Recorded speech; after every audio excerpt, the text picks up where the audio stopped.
Many thanks for joining the newsroom on TV360 Nigeria. I am Joy Uchejim.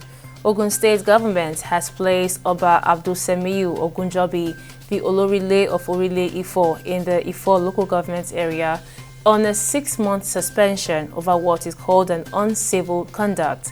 In the video clip, an elderly man, Ariola Abraham, was seen prostrating and subjected to verbal abuse and assault by the traditional ruler.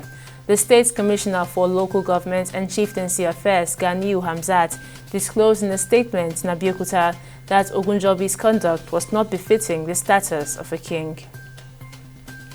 And the Inspector General of Police, Kayode Egbetokun, on Tuesday expressed worries over what he termed the unwarranted and unethical practice of transferring ongoing cases and misuse of public offices by certain officers. The IGP warned that any officer found engaging in the indiscriminate transfer of case files or misusing their office will henceforth face strict disciplinary actions.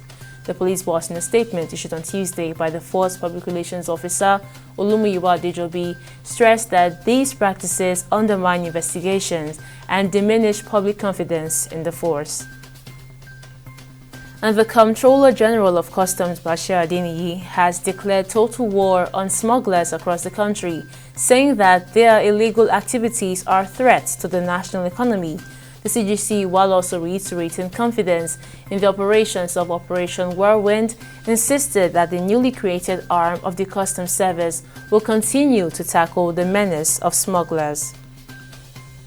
And the Nigeria Labour Congress has suspended its planned nationwide protest against the recent 50% hike in telecom tariffs approved by the Nigerian government. The Labour Union announced the protest last week, citing the burden the tariff increase would place on Nigerians. However, following a meeting with government representatives at the office of the Secretary to the Government of the Federation on Monday night, the NLC resolved to halt the demonstration pending further discussions. And the Nigerian Upstream Petroleum Regulatory Commission has directed exploration and production companies to strictly adhere to the crude oil supply obligations for local refineries. The Commission also warned that it would deny export permits for crude oil cargoes intended for domestic refining if oil companies fail to meet their local crude supply commitments. And on the foreign scene, at least 12 miners have now been rescued after a gold mine collapsed in Kayega, Shinyalu sub-county, Kakamega on Monday evening. The incident occurred around 6 p.m. local time when the walls of the mine shaft gave way, trapping 20 miners who were inside. A multi-agency rescue operation involving the Kenya Red Cross local police, disaster response teams, and the community volunteers managed to extricate 8 miners from the site shortly after the collapse. According to police, those rescued did not suffer any injuries. And finally on sport, Nigeria winger Christian Nwachukwu has joined Sheffield United from Bulgarian club Botev Plovdiv. Nwachukwu joined the Blades for an undisclosed fee.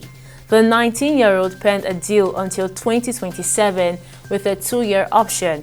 The move is subject to relevant documentation being lodged and approved.